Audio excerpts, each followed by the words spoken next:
Nous sommes errés toujours, encore et toujours, de vous savoir nombrer devant vos écrans, devant vos smartphones, pourquoi pas devant vos tablettes pour nous suivre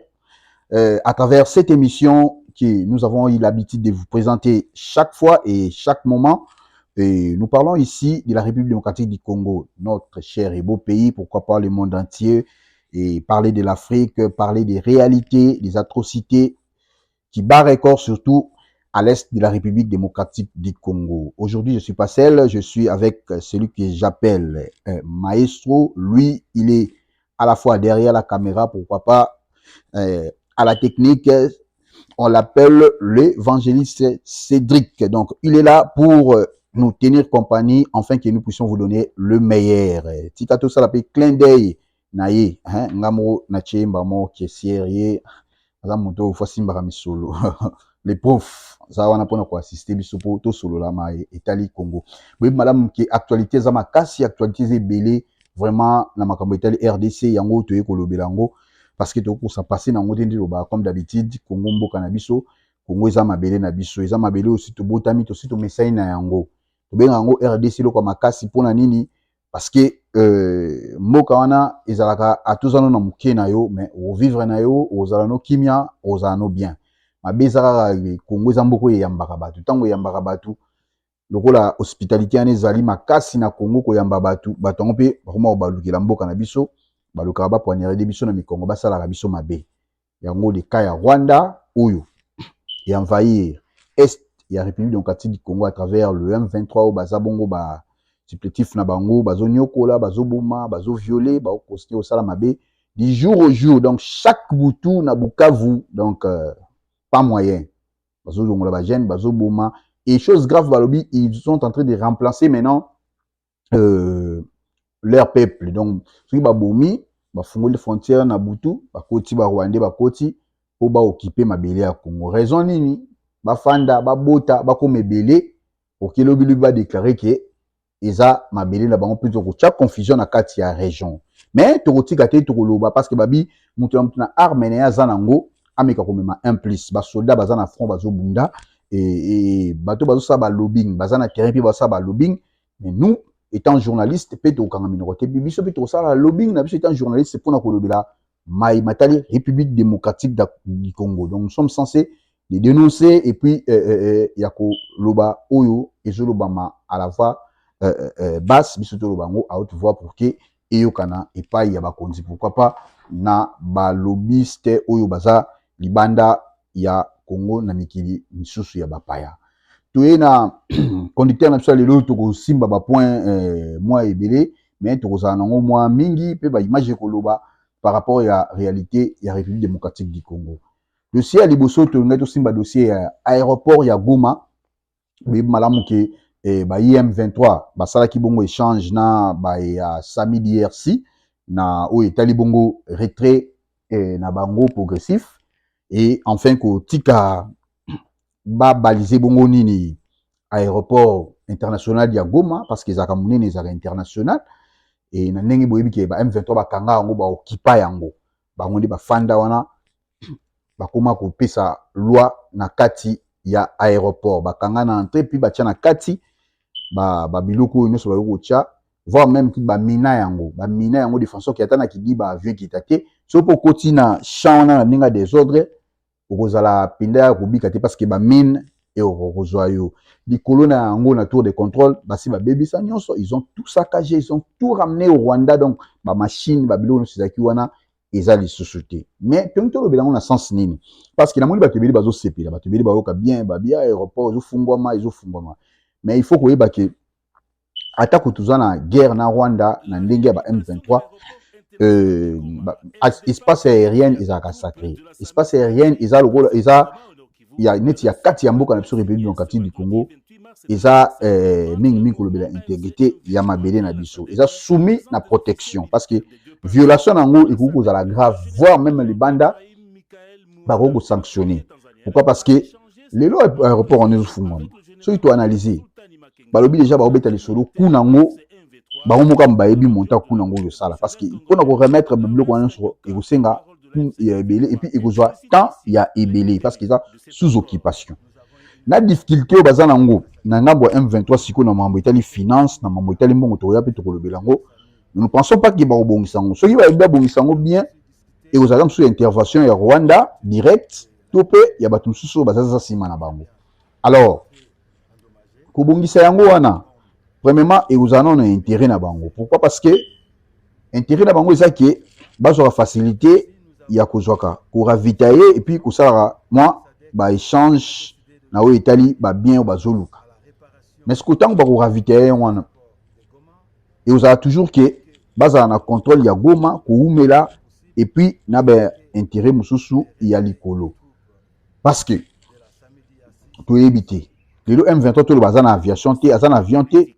pardon o ekoko kita mais ba osala mingi ba outil ya Rwanda ndenge mona avion bomona ba outil ko bombarder récemment na ba zone de guerre kuna o itala ki bongo ba ravitaillement na bango ba veut ko kita ya Rwanda mais n'empêche que ba sur la pena bamboko ils ont sepela na bango po ba kita ba avion na bango wala na c'était makasi na niveau ya ba konzi parce que na mambo Italie espace aérien ya mboka na biso izalaka inviolable donc ko violer en côté na sens que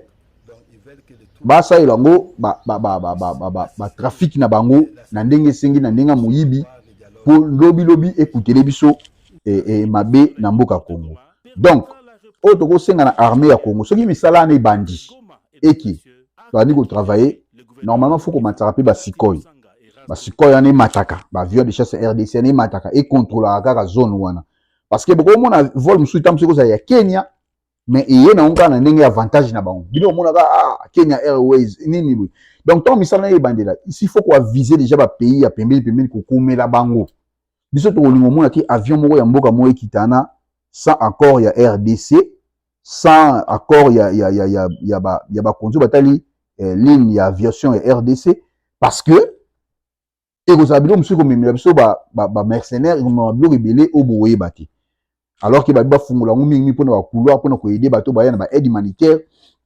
ba kotana pona ko sunga bandeko bon ba vole me ba aide humanitaire et banaka parce qu'ils akana ba signe ngo imona naka mais faut venir ba oya mike ba petit porteur na ba nini misusu parce que bato na baza ba malin et ko ya ko tourner pour intérêt da bango faut veiller faut sala ka ndebo sala ki avion moko bomune kiti wana boyebi objectif nango ya sensité soki sikoyo ko abattre ngo et abattre yango po na kopesa ba M23 avantage de na oyo Italie République démocratique du Congo mboka na biso parce que autorisation ya espace aérien bazwaka yango basengaka yango puis ba troyaka yango bato bapesaka okoko zwango na nyamu te na loyenge te to o violer espace aérien ya bato ezalaka bongo. Donc il faut que veiller vraiment nelo ko parce que tout le monde temps ba ça les gens bazo sepela bazo sepela nde bazo kende mais il faut voyer baka retomber nango et ko zala nini na o etali bongo actualité mususu ya mibale ezali bongo adhésion ya ba congolais oyo baki ko s'adhérer na M23 ndeko makambo to lobaki on a ba numéro na biso les gars so botali ba mission na biso mususu elekaki to baki bo mesana ku liker ku partager émission ou aimer émission ou partager ou tirer biso commentaire na yo aux émission ou partager ou tindeli baninga pe bazo balanda ba s'informer na place ki bakoya na ba fake news te na émission elekaki to lobaki boye to lobaki ki intérêt na bango za kokopsa M23 ekota na ba congolais belé parce que lobi ba déclarer ba lobaki baza ba congolais to yokaki déjà ba déclaration bandaki o baza ba congolais baza na droit na bango faut ko yoka bango parce que baza na droit la bango mais tant ba sanction ya Union européenne yaki etombaki kaka na soki de to moko o bango atanga me lokola congolais le reste ils aika ba rwandais na kati na bango wana alors babandi mena ko sala pour renforcer na ba congolais oyo baza contre patrie oyo baza na esengo ya koteka mboka oyo bazo sepela ndenge ba congolais bazo kufa ndenge ba congolais bazo bomana ndenge ba mama na biso bazo zala marginaliser bazo zala violer bana bazo boma bango donc ya ba congolais bazo sepela bango likolo ya nini ya intérêt ya koya kozwa bokonzi na République démocratique du Congo na photo bozo mona c'est Frank Diongo ou azali bongo président y a parti politique où ils ont œuvré jusqu'à présent dans 4 République démocratique du Congo. Moni MLP parti nezo œuvré na RDC mais ya kei bongo na nzela ti kosangana na Corneille Nanga wazali bongo kobuma bandeko na biso azali bongo kosala bandeko na biso mabe photo bakangi na kati ya Rwanda veut dire asali adhésion na ye na pole na miso batu. Donc andimisi biso ke akomi na ye na ngambu ya ba M23 na langage na monoko nini aye pona ko libérer mboka. À part YP, et ça appelle un des communistes, il candidat président de la République, il y a RDC, il y a la diaspora, mais donc la joie quitter, YP de Soussou, à qui il na kati ya rébellion, pour na kosungananga, ya continuer kubuma ba Congolais. Ni bomoni na photo wana donc Franck Diongo wana, ils a officiel, il y a Corneille Nanga, Libala Bosembo, pour na ko traquer ba Congolais, pour na kubuma ba Congolais, pour na ko ya pouvoir na République démocratique du Congo. Il y a un liste est longue, liste est noté. Et ça, la bataille sous azani na Congo zola la ma colonie déjà na Rwanda pour na kusangana na nanga na ba M23 pour que baya babuma ba Congolais. Il y a un toujours na gouvernement congolais. Gouvernement congolais esengeli kozwa ba disposition ou esengeli. Na ministre na biso ya intérieur Jacquemain Chabani. Monsieur le ministre, ce qui est plus important, il faut maintenant qu'on retire les partis politiques mususu ninda bango biloko bokutwara bango pona ko enregistrer enregistrement ya ba parti na bango kolongola parti na RDC neti parti ya Franck Diongo eza sous parti te et œuvre na kati ya RDC po équipe na ye kotikala secrétaire général akotikala ba membre bakotikala bakolobake to désavouer na mikolo ezali koya bomona ata lobi to lobi na omona ba oya na lettre na TV lokola kepa nanga to désavouer to suna yete to désavouer to longoli na parti mais ça mascarade parce que yene mutangage ka parti il faut qu'on retire mbala moko parti wana parmi les partis politiques d'ailleurs pe ele karapé belé ba parti politique ya Congo et ça soki 5000 soki combien mutala la muta sali parti ne oh là là la muta sali parti ne bo retirer no parti ya Franck Diongo et rozala bongo epé ça ba leçon muto bo monika azana collaboration na nanga nani bo retirer parti politique naï bo longoli ba parti politique on peut les belé et ça peut me souper ça na mona tina te ça kilo remonter ba des autres pas mapamba boni po ba bilo ba boy et ça kana Congo mona mutaza libanda za rebelle azo sa faire partie na ba rebelle azo boma mais au mona na Kinshasa wana mwasi bana bandeko na ye bazo vivre à l'aise bazo sa ba mouvement mais bozo ba kio l'infraction est individuelle surtout langage wana elobamaka et loko nini la cité qui tango sala makambo wana azape en commun accord complicité bandeko na famille na ye yo kasi bayebi te bayebi ata bakoloba ke ndeko nanga leka na tefa lobi ke yo non makambo Corneille azo sala etali biso te etali famille te biso na famille biso to boma mutu te to sala nini te makambo sala e engagé ka ye nyonso wana eza mascarade akoki koyina ndeko na ye te ke so makambo nanga azo sala aoyina ndeko ne te aza famille naza makila na ye soki nanga lelo akomaki risque azoki risque akokoma Kinshasa na renverser pouvoir yo asi ndeko na oboyo sala na nanga po abomaki bato aboya te akotravailler na ye alors il faut tenir compte na biloko wana nyonso parce que ceux qui na bamboka neti ya baarabe mutu trahir nation famille oyo ebika te tomona yango awa na bamboka baarabe mutu osali mabe moko trahir nation na famille nanani na basi na mwana bakobika te mais ezaka na Congo lokola mboka oyo ya mboka mitema mawa okomona mutu asali rébellion mais bato na ye bato parti na ye baoleka na TV bazo appuyer mutu aza na rébellion bato bazo akumisa tozomona wana baplateau bémission ebele bato bazo kumisa na bango bazo sepena bazo eza mpe na oyo basa mpe défense ya ba rebelle bazosala apologie wana bazosala défense na bango bazo sepena balinga mpe bajustifier alors eza likambo ya mboka ya likambo ya nation est ce que ezaka biso nde mutu wana mitema nde tolingi Congo makasi koleka bato nyonso totolobaki bato nyonso bazotala gravité eza na Congo te parce que vous êtes à Kinshasa vous mangez vous buvez vous vous réveillez un bon matin bolobi mboka eza bien alors qu'il y a un Est, il y a des gens qui vivent sous tension et chaque jour avec des coups de balle, ils ont retentir Nicolas, il y a tol, il y a banda, ils ont bêta. Et puis ils ont dérangé. Imaginez un peu les enfants, là où il y a des nouveaux-nés, il y a des coups de balle, il y a des tonnerres, il y a des massas, il y a des armes lourdes. Mais vous êtes là parce qu'il y a Kinshasa. Bon, ça qui décision est l'autre côté. Gouverneur, a tiré une ambiance, ça l'a n'a ndenge zalaka, et 24 sur 24, ma kamé c'est ça normal, drapeau en boka, et quitte na katika tité, pour na ko kabula, ma wana ba deko basa na goma, ma kamé c'est normal, et vous oubliez des choses. Franck Guillaume a kéi, mais lobby, to lobby kuna, bon, mouna moussous. Moussous à Rolanda, moussous pe ba Rolanda. Parce qu'intérêt na bango ezaki bongo. Soki nanga poussa na ki a côté ki sangani, au moins moussous banga ba kende. Ta komi katanga, ya moussous banga ba kende. Lokola soki na niveau soki li wana, allez. Et bango mabulu yeki. Eza pasi pe mawa. Eza pasi pe mawa. Nanga Franck Guillaume akendaki ngunda na Europe, aza na ndaku na Canada, aza résident permanent, asali ngunda na Europe, lilo se retrouvé na Rwanda kusangana na Kagame. Le sang des Congolais est justifiable. Parce que loi nature edobaka. Oya bomi na mopanga okufa na mopanga. Tant soupe zaka ndeko no mon propre famille, muta osala eloko wana.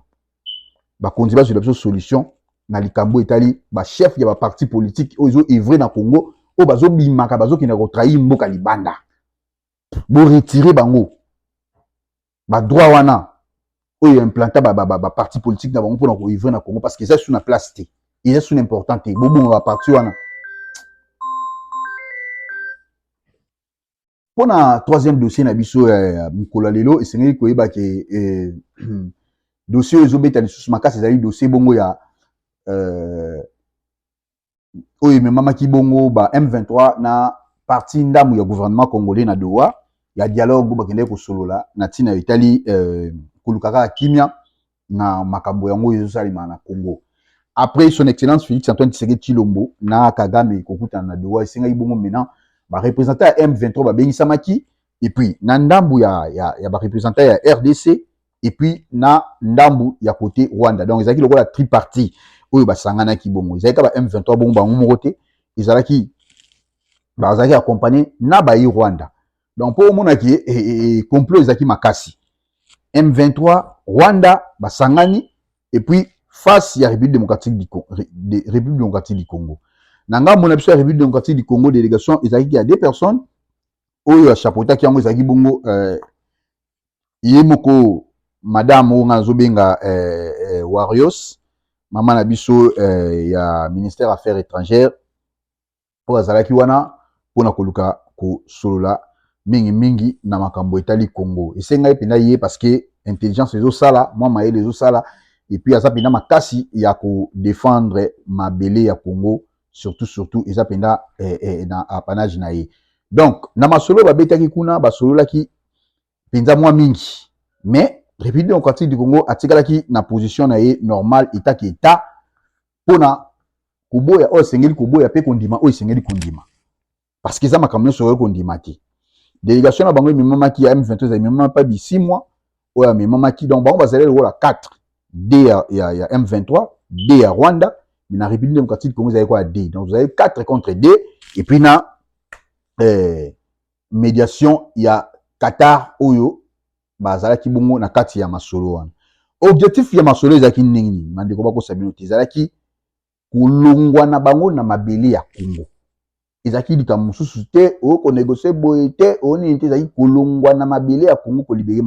mabele ya Congo. Kasi na communiqué final après réunion entre délégation ya RDF donc RDF ça armée ya Rwanda et puis ba M23 na gouvernement congolais ezaki représenté par le ministre des Affaires étrangères Kaikwamba. Donc, dans le contexte de la rencontre, on a réunion entre la délégation nyonso na gouvernement ya RDC, ils ont sous médiation à Qatar avec implication il y a des partenaires internationaux mususu ou puis bazalaki wana pona koyeba ndenge nini bazui bakozwa décision pona ko finaliser ba makambo yango ndenge nini eko salema. Objectif principal de Tolobi est un cadre de dialogue visant la résolution pacifique, il y a conflit dans la RDC, notamment il y a Est na yango. Point clé à communiquer final, les acquis bongo. Engagement en faveur du dialogue, donc les partis va réaffirmer volonté na bango, il y a poursuivre le dialogue en vue d'une solution pacifique au conflit. Yami Balezaki, un comité de suivi sera mis en place pour assurer continuité à discussion et na respect y a engagement pris. Exigence du gouvernement congolais, c'est que fan de l'angoisse. Na selon le gouvernement congolais à lobby, a sengi retrait immédiat et conditionnel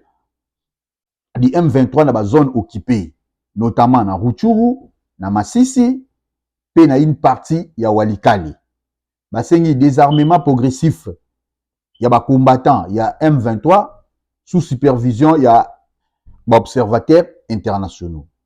Le gouvernement congolais est sali refus catégorique, il y a intégration automatique, il y a des combattants, il y a des armées, FARDC, contrairement à la demande, il y a des M23. Parce que il y a M23, pour la bango, revendication, la bango, qui garantit il y a sécurité pour na membre na bango na retrait pour ça la retrait malamu et puis insister qui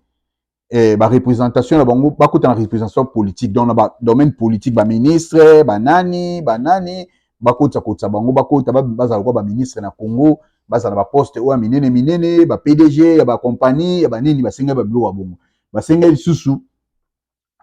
amnistie. Donc amnistie générale veut dire charge nyonso ba sanction so ba pesa bango na RDC ba retirer bango ba sanction wana ba comme le ba homme libre pour ba circuler normal do bolongola biloko wana nyonso. Donc yango oyo bango ba sengaki na ngambu na bango yango wana kasi na rôle ya communauté internationale sengo ba Qatar ozabu médiateur principal à s'engager à féliciter ba nouvelle négociation et à assurer suivi ya ba engagement nyonso. Union africaine na SADC ba réaffirmer soutien à bango et solution politique et non militaire. Donc la discussion est en cours pour établir force neutre et observation afin que ba vérifier application ya ba décision nengeni ne sengeli nengeni et ko salima soki ba ko tosa yango to ba ko tosa yango te. Donc il y a ça blocage d'accord et ça que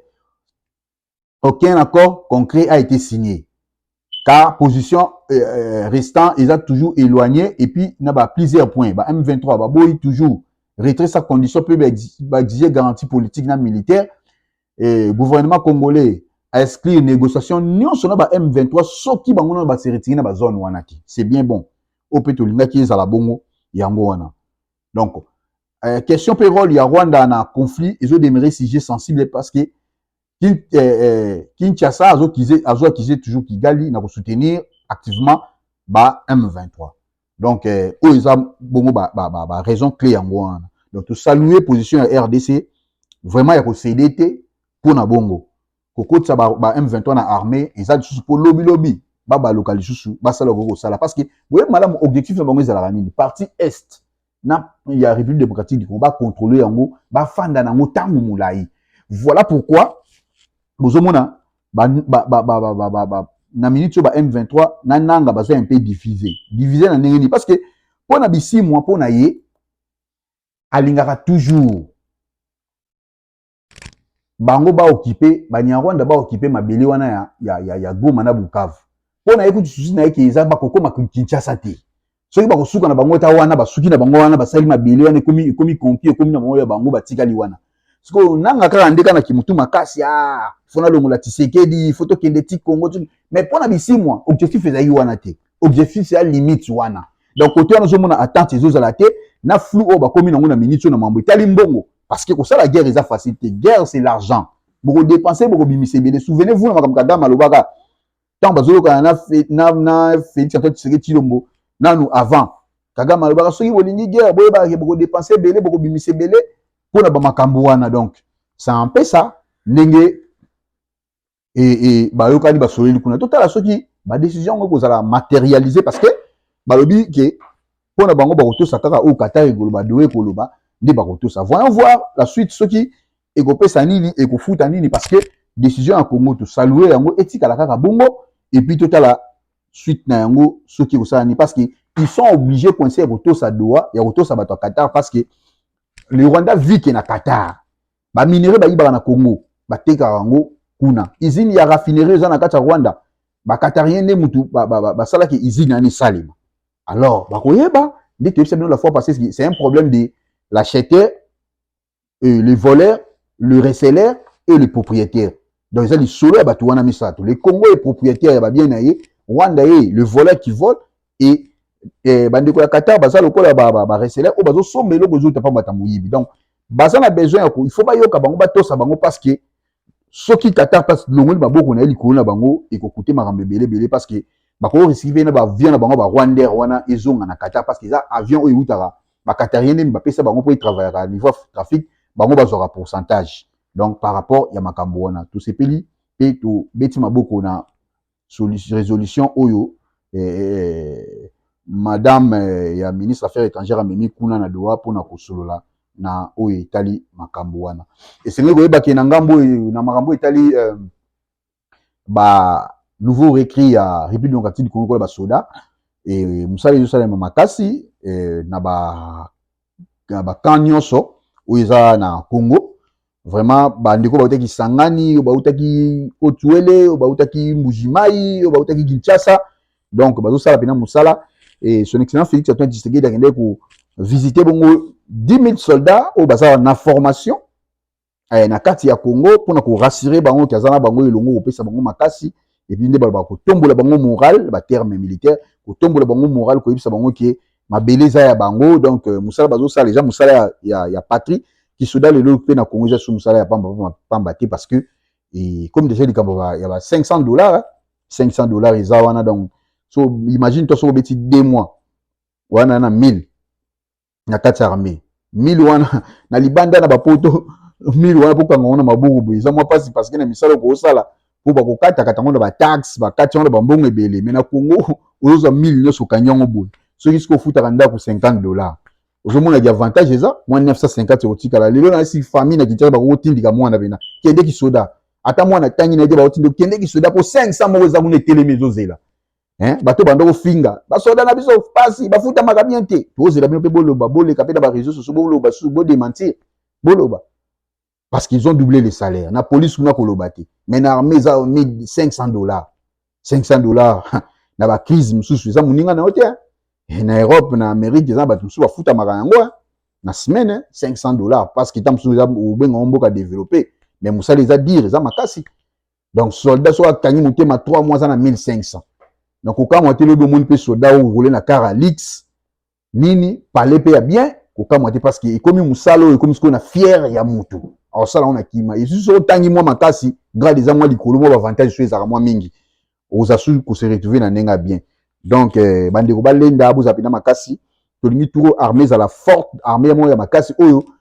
lobi to, kanga, est, wana, pinza, malam, parce que, vous voyez, que, souci na bango nde bazosenga bakota bango na armée po lobi ba se retrouver sous ba général na ba Goma na ba Bukavu po ba déranger ngo sous lobi koleka mais cette fois-ci na yebiki bato ba kokene na mabele wana kuna ekozala solo bana mboka bango moko oyo Kagame yebi bango tazo maîtriser bango te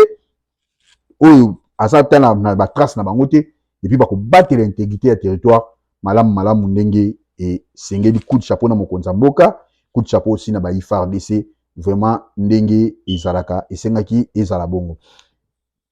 c'est vrai que chef d'état-major adjoint ya République démocratique du Congo a répondu qui peut sous moi na Museveni parce que moi na Museveni oyo chaque fois soka ameli ya whisky azoko tweetaka kokomaka mingi na ba page X na ye excusez qui ako attaquer ba soldat ya FARDC ceux qui ba tiki nzela te na ba M23 pour ye abotula ki sangani alors que chef d'état-major adjoint à l'objet, ce que ça réellement page naïe. Ah, c'est méfier comment parce qu'il va pas si naïe. Mais ce que ça page naïe, il va nous passer la page à tout problème. Mais ce que ça point naïe, ah, c'est méfier que ça la babilo qu'on a parce que peut-être populisme mais au ça y est. Tout là dans une image ni chef d'état-major adjoint à l'objet qui bon autour.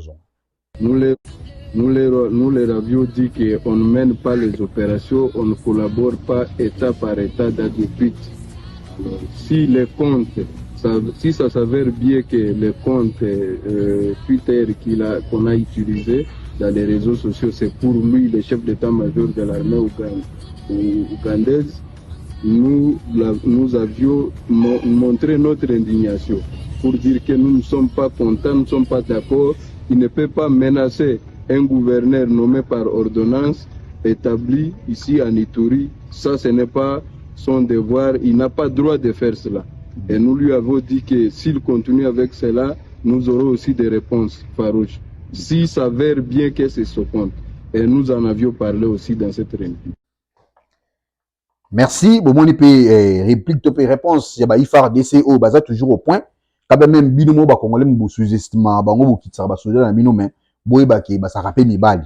Kenye, zaka, moko, ba, la, taka, ba, sa rappé, mi bali. Surtout, ça, pour na mabile, à Congo, to, ko, encourager, bango, ba, pe, sa, moi, na Museveni, place, te, parce que, yépe, en quelque sorte, neti, à l'ango, à moi, mouké, makambo, yo, à Messana, Koloba. To, saluer, bongo, Monsieur Christophe Lutundu là, au Azali Bongo, moko ya représentant de la République démocratique du Congo, a même qui délégation monene na parlement française et pas yoapi a kende ko solana ba sénateur ya France pour nous expliquer bango makamuni nezo le kanambo kana sur République démocratique du Congo parce que masola le côté zo beta ma mingi na ba mboka wana na ba sénat na bango na ba assemblée nationale na bango et senga ki moi éclaircissement ezala bazaki accompagné et pas ya patron ya sénat et quand même qui yé na ba discours na sala côté mususu mais bango le quoi bazaki kokis ba memaki bango Christophe Lutundu la ya zali bongo o azotala kokis ya affaires étrangères na kati ya sénat a memaya ki na José Mpanda pe aza sénateur o azaki mingi na mawetali défense de bagay ko expliquer ndenge nini Rwanda envahissa Congo parce que ba député ba sénateur à France bazali na posa ba comprendre parce que ba suma kamba lokuta ebele il fallait ko éclaircir bango ko yebisa bango clair makambo nini sale ndenge nini Rwanda envahissaka mboka na biso ndenge nini makambo ibandaka ndenge nini explication ezalaki parce que talaka la question batuni bango ndenge nini armée na biso faible pour na makambo wana banda armée zo bobo nde ya ko expliquer que armée na biso avant qu'au début déjà ba febisaki yango banda kouta na afdel ti na koma sika to komaki ba détail belé apesaki mais to ngi na mo extrait na ye et puis tozonga to décortiquer le reste il y a conducteur na biso image. Merci monsieur le président, monsieur le président de la commission. D'abord exprimer notre solidarité à l'égard des populations du Kivu qui vivent une situation absolument tragique et ce depuis des années.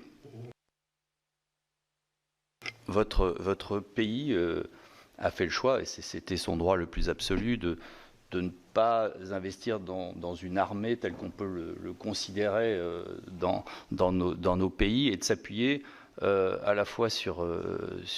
des milices et aussi sur des forces étrangères, bien sûr mandatées dans un cadre que vous avez pu évaluer, et notamment les FDLR qui sont issus des génocidaires rwandais. Et ma question est de savoir que par rapport aux résultats qui sont malheureusement très contrastés, et on le voit bien, et vous l'avez évoqué aussi sur la situation actuelle, envisagez-vous, par rapport à tout cela, et en dehors même de tous les processus de paix engagés, de modifier votre stratégie sur le terrain? Le Congo n'a pas choisi de ne pas investir dans l'armée. Il n'y a pas au monde un État responsable ou des dirigeants responsables qui peuvent faire ce choix-là. La défense est une des conditions sine qua non de l'existence de l'État. C'est pour ça qu'il y a un commandant suprême et tout ce que vous connaissez. Nous n'avons pas choisi non plus de travailler avec de groupes armés. C'est très important, chers collègues, qu'on ait des précisions là-dessus. Brièvement, l'armée congolaise, dont a hérité le président Tshisekedi, c'est une armée composée bien sûr d'hommes et de femmes déterminés, courageux, mais une armée qui a été, je n'hésite pas, totalement démotivée, neutralisée et infiltrée. Vous connaissez cette affaire des accords, mixage, brassage et tout. L'AFDEL arrive, tout le système de défense a été détruit. Je ne dis pas bon ou mauvais, mais c'est un constat que je fais. Il fallait refaire. Et quand Laurent Désiré Kabila s'est mis au travail, ça n'a pas fait longtemps, il est parti, il a été tué. Et après, vous connaissez, parce que nous sommes à la 4e agression du Rwanda. Le président Tshisekedi arrive, il essaie de reprendre les choses en main. Mais il ne faut pas oublier, chers collègues, il y a eu cette affaire d'embargo qui par la suite était devenue l'obligation de déclarer les armes et les munitions qu'on achète. Je ne sais pas si un État peut créer une armée dans ces conditions-là, sous embargo. Et plus important, ce n'était pas que les achats des équipements et d'armes, la formation. La résolution du Conseil de sécurité pendant au moins 10 ans interdisait à la RDC d'être assistée pour former les militaires. Et c'est maintenant, au moment où le président Tshisekedi change le leadership militaire, paf, le Rwanda s'aperçoit que bon, là ça va changer, nous sommes en guerre. On ne produit pas sur des claquements de doigts un militaire. Le militaire, c'est une culture. Le militaire, c'est un état d'esprit. Les militaires, c'est un état physique aussi. Et notre armée a à faire face, je n'ai pas créé des incidents diplomatiques, à une multitude d'armées classiques, une multitude de bandes armées. Ce n'est pas une excuse, c'est une explication objective. Bon, chez vous ici, je m'excuse, je ne vais pas vous heurter, mais c'est la vérité, nous sommes des parlementaires. Il y a eu les résistants. Hein, vous connaissez les résistants en France. Les résistants n'étaient pas des bandes, je ne sais pas, armées, non. Ce sont des citoyens français qui, à un moment crucial de l'histoire de la nation, ont décidé de résister à l'ennemi. Quand vous entrez dans un village au Nord Kivu, vous tuez, vous pillez, vous violez, est-ce qu'on peut interdire aux Congolais de s'organiser, de se défendre? Là, il faut qu'on se comprenne bien.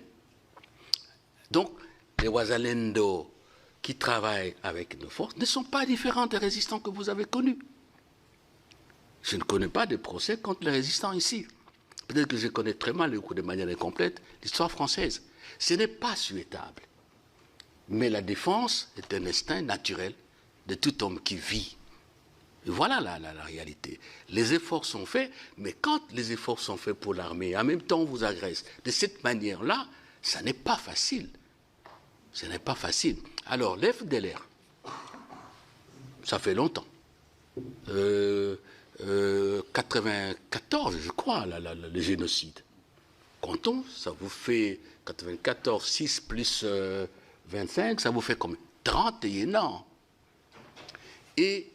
plus d'une fois, le Rwanda est venu au Congo, avec l'AFDL, avec le RCD, avec l'autorisation du gouvernement congolais à l'époque du président Joseph Kabila, pour maîtriser l'FDLR. Et avec le président Tshisekedi, nous avons commencé une action commune et nous avons rapatrié, avec l'aide du Haut-Commissariat des Nations Unies aux réfugiés, plus de 5000, dont les FDLR et leur dépendance. C'est parce que le président Kagame n'a pas voulu qu'on poursuive la coopération qu'on est arrivé. Et combien sont-ils restés?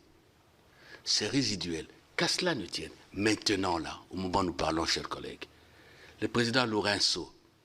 il a obtenu un résultat très important, lequel on a adopté un plan de démantèlement des résidus d'AFDLR. Ça, c'est vrai. On s'est mis d'accord sur un programme de retrait de troupes rwandaises et appelle l'assouplissement de mesures de défense. Tant pis. Mais maintenant qu'il arrive le moment de signer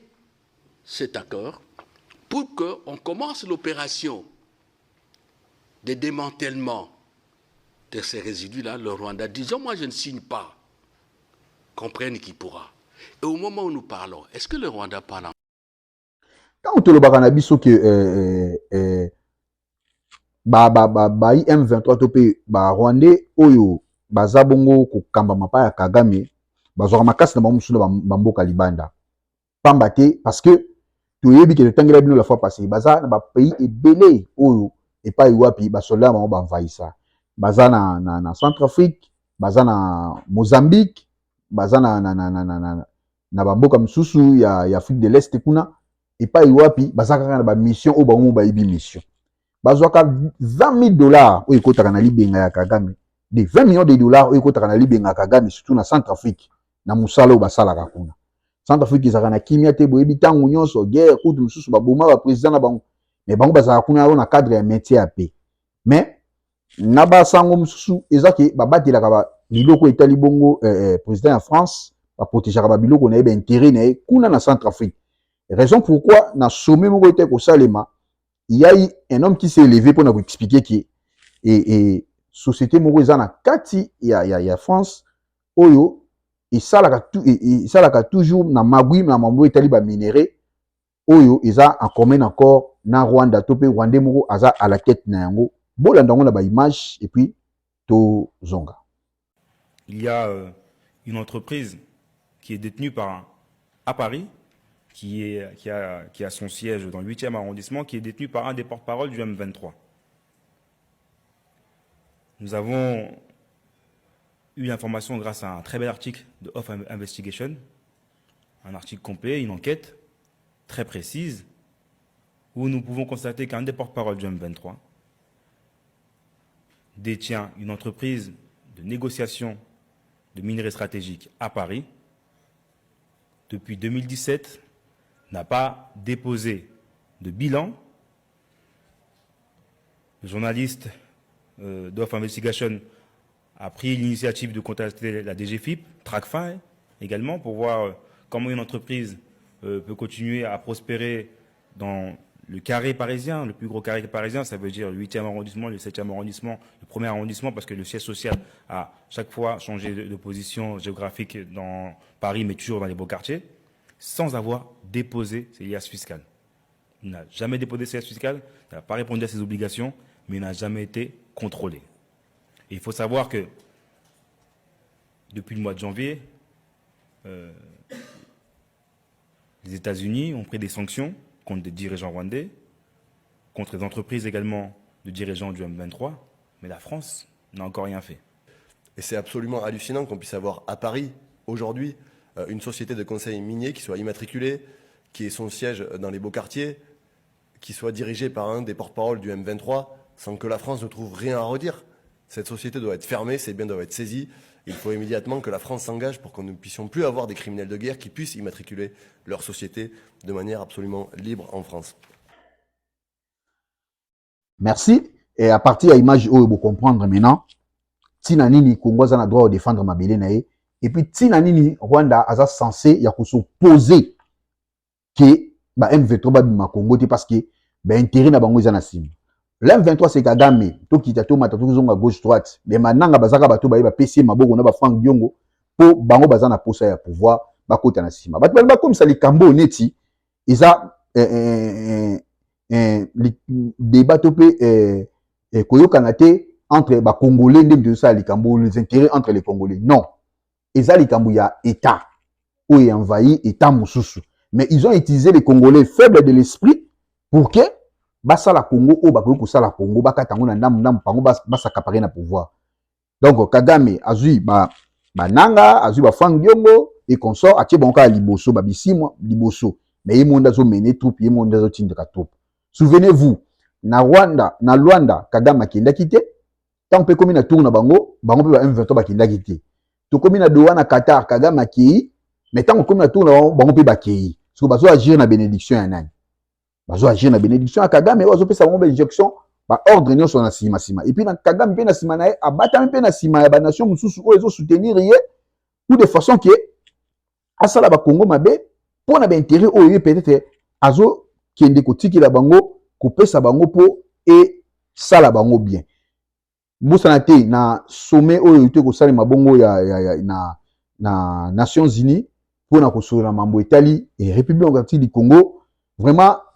ministre affaires étrangères Rwanda azwaki humiliation totale na ba question batunaki ye azwaki humiliation. Alors ba soda na bango bazana na kati ya Congo te. Journaliste atunier bozana ba soda combien na kati ya Congo? Apesi nombre ba soda na bango baza po ya justifier to zana ba soda te. Na kati ya Congo. Batunier ba question ebele lokola mwana muke abeti munoko kangi munoko atomboki ku liboso ya caméra ona tana ngi ko mukuse alongo liboso ya caméra. Oya zangi ko pesa explication tamoko na kati ya bato. Et puis kuna na kati ya masolo azanga yi kambo ya koloba parce que akutanaki pe na envoyé spécial de République démocratique du Congo oyo alakisaki vraiment que oui aza elombe et puis par rapport à makambo nyonso olobaki azoki ba réponse na ye à la ligne tozonga na l'image totala ndenge nini représentant ya République démocratique du Congo asalaki bongo intervention na ye na oyo etali bongo biloba loba ya ministre des Affaires étrangères ya Rwanda bongo tozonga. Je vais prendre la parole à ce stade, mais à entendre la déclaration du Rwanda, on est tenté de se demander si nous sommes tous sur la planète Terre et nous l'habitons. Parce que vous allez remarquer que le Rwanda revient sur le même argumentaire, pratiquement démodé, de l'origine du conflit, alors qu'il a été établi ici que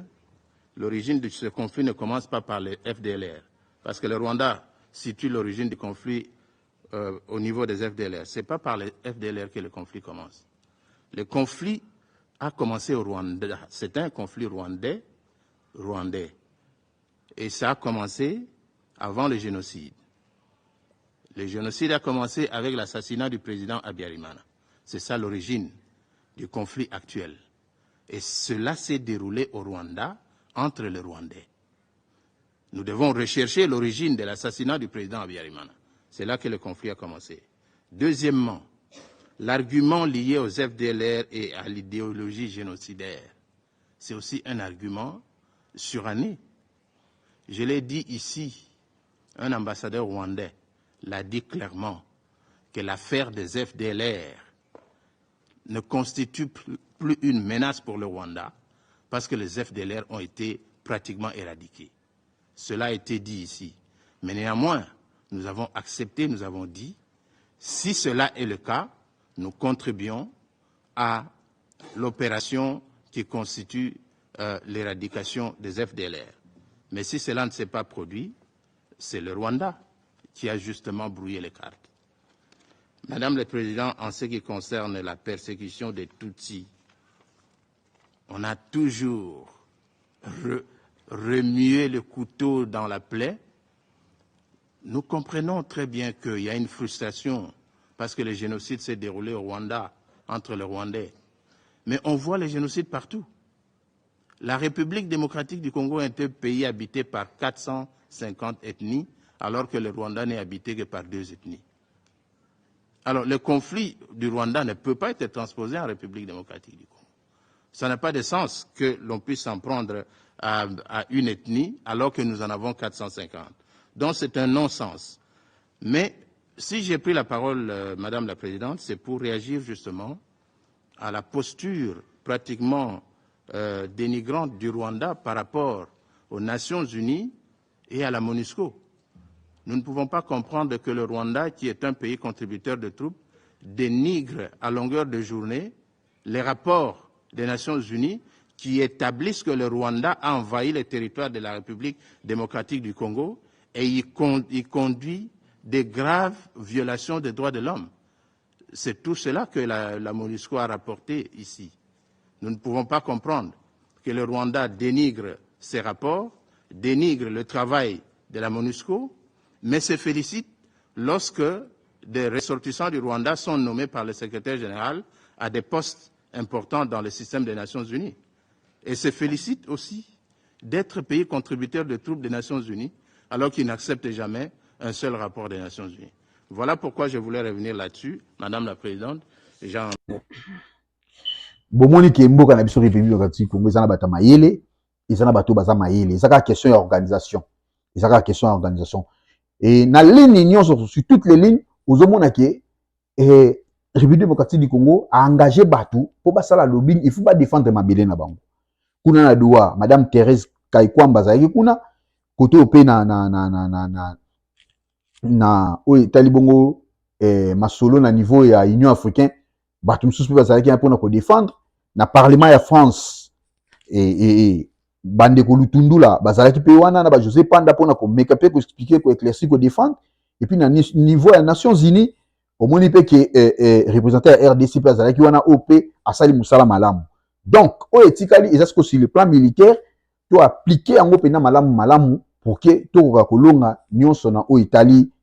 kimia na mboka na biso ba lobbying o nyonso yesala yango nde isolé Rwanda to pesi longoni vraiment na bandeko nyonso bazo mouiller mayo na bango to pe ba chemise na bango pona ko tambola ko sala lobbying na o etali mboka na biso Congo parce que retour nango tozomona ngo na Rwanda lelo akomi isolé na makambo ebele usine na bango ya minerai yo sala juste tangi et 5000 agents na bango ba licencié bango veut dire bazo sala la société parce que boulot esili ba oyo bazaki bongo ko sala na banque 1000 personnes bazo sala la société banque ekangi ba frais académiques et mati makambo mati ebele donc vie comme il passe oyo mo Kagame ici bango serré ceinture parce que difficulté ko ya makasi pour nous comprendre que non seulement quand on a mindu qui mais na lobbying ya pamba et Rwanda comme déjà na ba difficulté ya makasi il veut ko serrer en tina suka ko mimango tina suka pour ezala bien pour na ko serrer en tina suka ko mimango tina suka parce que etikali lobbying moko mercredi kaka oyo sauf imprévu mercredi kaka oyo ya lobby oyo représentant ya Trump ya Donald Trump azoya na République démocratique du Congo oyo to yebisa ki bino la fois passée na émission les gars qui comme on a Boulos et c'est Boulos ou azoya na République démocratique du Congo et ya azali bongo représentant spécial ya Donald Trump parce que c'est ngo ba que Donald Trump a tie priorité na o etali bongo minerai ya République démocratique du Congo amoni ke ya Ukraine na mambo etali Russie ezokine mwa nyamu mais alingi ya privilégié parce que wana ils a intérêt ina ye primordial facile o ekopesa bango ata difficulté mon côté parce que Chine azali azozwa par na ye et na ndenga signé na Congo bamboka mususu mais ye pa koya na par na ye na ndenge République démocratique du Congo esengi na ye yango représentant akoya na délégation na ye to sengi nde to betaki c'était la fois passée et Congo e yambaye na ndenge oyo esengeli ko expliquer ye makambo etali mboka difficulté nini oyo eza na est de République démocratique du Congo réalité nini ko betela li solo nyonso parce que oyo ayaki liboso oyo toyebisaki bino oyo ayaki liboso ntango azongaki ayaki mpe na ndenge na ye batindaki ye te makambo alobaki mpona kobebisa image ya Congo parce que akendaki ntina barwanda azwi bainformation mpona bebisa image ya Congo ateka image ya Congo na ndenge mabe alors oyo akoya tour oyo soki ake mpe kaka na même résolution oyo akozwa ndenge oyo Roni ayaki liboso wana akosaki ekozala pasi mingi mpona mboka na biso ekozala pasi mingi parce que na ministre tozoloba Roni basengi ya justifier babengi ye pa président na bango eza lokola président na bango ya parlement abengi par rapport à la allégation nyonso asalaki alobaki ya babisi a justifier par rapport à makambo nyonso alobaki basoubassement na ye biloko apesaki bo badetail azwaki yango wapi basengi ye a justifier yango alors na oyo akoya tour oyo tolingi mpendaki ezala te bato bayamba ye na bato nyonso bayamba ye na ndenge ya basentiment s'il faut l'empêcher ke akutana na bato mosusu te na mboka parce que boyebi bato mosusu bakosala mpe diabo neti bato basenko bakokutana na moto akoya oyo te parce que bango bakokotisa ye makambo ba dialogue etali bakongolais basangana bafanda sur la même table basolola oyo eza makambo bakongolais te makambo envahissement ya est ya Congo eza makambo bakongolais bafanda te wana eza kaka nde babengaka kopanza je koluka kokotisa bato bakotakota parce que bayebi ke ya intérêt ya nini tozwa baposte et puis tofanda table ronde tobandela baélection wana nde bato baoluka ekeye na ndenge ya bongo bakongolais toujours kama nde basaproprie na likambo oyo ekomi lokola problème ya bakongolais entre bakongomani bango na bango or problème oyo eza bakongolais na Rwanda. Congolais dans Rwanda. La personne qui va venir, premièrement, il est venu pour notre intérêt, pour l'intérêt de la République démocratique du Congo. Il faudrait que ayoka na lito ina yema kambu ba Congolais ba koyebisa ba konzamboka ba koyebisa. Il faut kutana na ba tuloko la ba Julien Paluku nde tolobaki ba yebi este wana malamu ba yibi makambo wandenge banda. Akutana na ba tuloko la ba bitakwira ba yebi makambo eleka na mboka ndi basala. Donc président de la République ce ko sala moi kokis moko ya batu oyo bakozala tout autour na ye esika bakosolola bameka mpe koexplike badéfense baréalité boexplike malamu mpo ntango okende na Rwanda toyebi te ntango so koleka pa leka kuna oyo Kagame akoyebisa ye mpo Kagame totyaka na ndenge ya corruption akopi kocorrompre toyebi te moto yango mpo asalaka corrompi parce que ayembi moto mbongo ebele d'ailleurs moto azoya aza lokola seme kibokilo ya Trump po mwana na ye babalana na mwana ya Trump donc asa na ye moto mbongo ebele asa na ye moto mbongo na ye ebele babilo te boko pesa yende mte ko sa ye to influencer ye akoya kozwa oya akoya kozwa po memela Donald Trump face à face aye pena na eza likambo ya eta na eta akoya nde poko na kozwa makambo bino boye se po memela Donald Trump ba finaliser makambo etali deal na République démocratique du Congo to lingi boyamba e bien ayoka makambo ko ba doléance makambo ya Congo bien à comprendre les réalités au Congo zo souffrir na yango et puis marché à la conclu pour que baya kucha stabilité na République démocratique du Congo pour kimia ekota libela bande na biso est ba vivre na kimia na ndenge sengeli. Donc soki OCP une émission ya lelo toni kaloba il faut aimer émission oyo ou liker yango ou partager yango bande ko partager yango baninga tali sape baninga émission oyo surtout ça na ba suggestion na ba remarque ozanga te ko pesa biso ngo et ozala bienvenue pa na biso pour que lobi to meka pe su ko bongisa soki po betsa maki libaku peut-être na maloba na biso ya mabe repe ko limisa biso parce que toza wana toujours pour na ko communiquer bino na o etali mboka na biso parce que toza na souci ya mboka biso to sengi bino ka litoi to sengi bino pe ko partager to sengi bino mbongo te to sengi bino litoi na ko partager émission pour que bande ko ba meka ko landa yango et sika nyonso bazali pour na ko sukisa boyebi ke mokonza mboka uti ko sala lelo et uti ko leka bongo na o etali bongo masolo surtout mingi o etali ba imboka na o etali bobomi ba congolais partout na kati ya Congo. Donc ba génocide nyonso e salema ko bomba to ba crime nyonso e salema surtout na o etali ba congolais aki table ronde o ezaki bongo sur appropriation ya génocoque ya Congo. Donc ba crime o e salema depuis 1993 ba pillage na ba dégâts ya ndenge na ndenge ezaki bongo na centre international ya Kinshasa o ezaki na objectif ya Fachi il faut que justice ezala rendue na banini wana so je crois que na motema ya mokonza mboka peut-être ba kuluka ba cibler ba ndeko nyonso baleka na kati ba génocide o emona o ya makambo salema ya mabe ba pillage salema tant mso ko za na ba ndeko ba ko kanisa bango na mikoleko ya ba oyo pede ba bungisa ba cher ya bango ya tina na bango donc ekozala malamu mingi parce que boyebi ke ba dossier ba chebe ezali ba dossier ba armatungulu ezali oyo ba kufa bebo sans suite et ba meka pe ko mema pe ba dossier ngo milai te ya ba kosalela ngo ba audience pour que tout le monde apena ke bato ba bumaki bango yo bato ba saka mabe bango yo misusu etikala kaka bongo lettre morte soki kutu ya musée Laurent Désiré Kabila waza mokonza Congo babusa na kaka boye etikala kaka boye etile yo pe tozwa conclusion nango te banana boma mokonza mso mboka te o ale kaka et bongo ya bato lo ba biso boye ata ba bomi ba kofandela ngo wapi na audience nini pour que ba condamner to pe ba lobela. Alors makamwa so faut ici et si la raison pour laquelle ba imboka bazaki bongo ensemble na mokonza mboka oyo basaki décryptage ya makambo nyonso kosolola koyoka komeka ko bongisa yango pour que lobby ezala susu na ba makambo te et puis les to sengaki il faut to banda ko fêter pe génocide na kati ya Congo ba tila ngo date to banda ko kanisa ka pe bande ko na biso ba kufi na ba guerre ou ba bomi bango inutilement pour na kaka ko botola ba intérêt ya République démocratique du Congo. Donc tokolobaki soki Yesu Masi azongi te tokozala na bino lisusu pona kosola na bino kopesa bino lisusu ba sapo mususu na makambo oyo etali mboka na biso Congo mais tokoya pe na ba numéro mususu na oyo etali pe mboka libanda surtout mingi ba pays nyonso eza pembeni na biso na pe ba pays eza na kati ya Amérique. Tika nzambe abatela bino soki Yesu Masi azongi te nde tolobaka tokoya po tosolola na oyo etali mboka. Au revoir.